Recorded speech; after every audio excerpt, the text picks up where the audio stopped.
Well, let's get started with declarative frame management or policy-based management. Um, I think declarative framework management is a keyword. And essentially what this is for those DBAs who has always been wondering how to write a script to figure out what's the condition of all of our production servers and what's the parameters looks like and everything. Now SQL Server takes a step forward to help us out to make sure everything is built in. We don't have to write a independent program to mature SQL Server. And here you go. The way it's designed is first you have to define a condition, and the condition is right under management, under policy management, and as you can see conditions. Here you could right click and create new condition, and if it's a general audit is the name of the condition.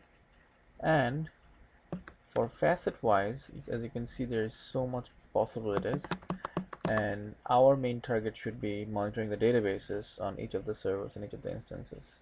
Let's pick up the database, and once we pick up the database, we'll have a bunch of options how or what are the things we could do on database. Here's a few I think there which would be very useful and interesting to monitor without going to so much programming. Well, we definitely want auto shrink to be monitored, right? And the value should be false. We want auto shrinks to be coming up all the time. And then we could look for auto update statistics, because if auto update statistics is enabled, your statistic sampling rate starts dropping significantly after 250,000 rows. That's an inherent bug in SQL Server. We could also check if service broker is enabled. That's definitely an auditing item. Service broker right here, and of course true. We could also check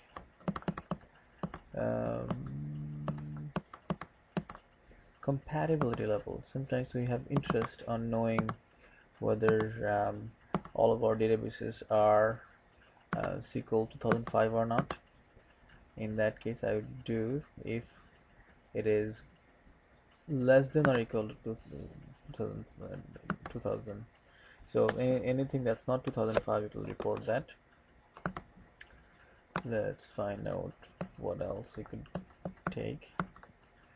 Database space, because I tried looking at it, it didn't look that much interesting. Default full text catalog, we want to see if this is okay. I guess it's not as sexy as we'd like to say it. The next one should be, let's take a look.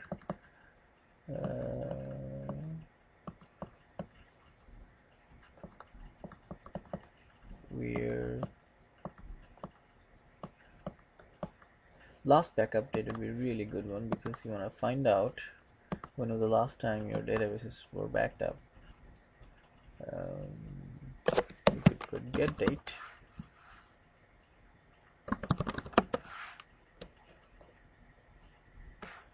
Actually, I will select that.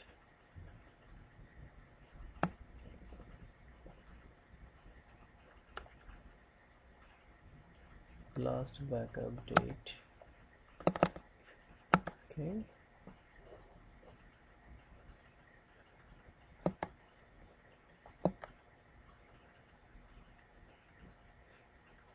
Last backup date, you want to find out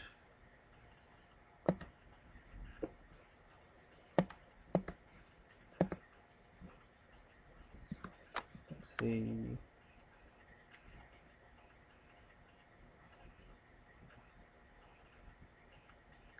good date.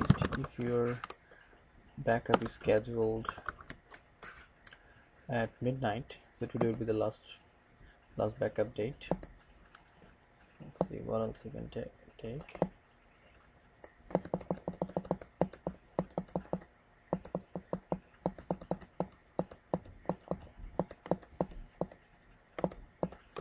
If you're using mirroring status would be a good one to take. Let's see what you can put in as an option here. Mirroring suspended, you don't want to see that. Or yeah, anything mirror suspended, that means you forgot to do something after a project. That would be something you want to see. Let's see, snapshot isolation state. This is a pretty good one for those who are using advanced blocking technology. If it is enabled, you want to know about it, because this must be a database which has a lot of blocking.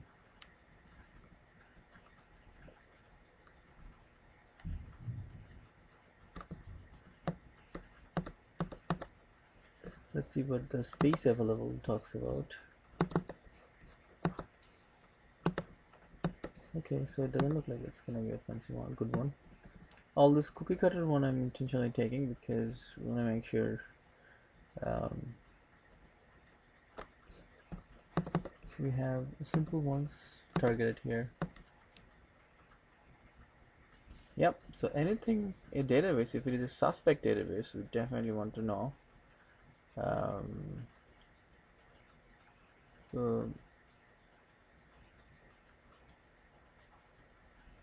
So we want to find out anything that is not normal, right? And it will be not in normal state. That will tell us the status of the database. So that should be a good one. Actually, it seems like last log backup, this one I could get rid of, because this might not be the best way of auditing your backups. Alright, so let's choose those. We should be all set.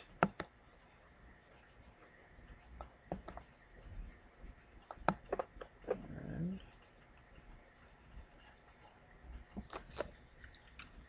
once created,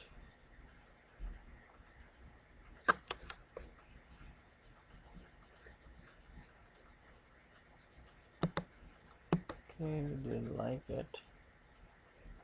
Not equals normal. Or no. So it's not liking the status either, so let's get rid of that.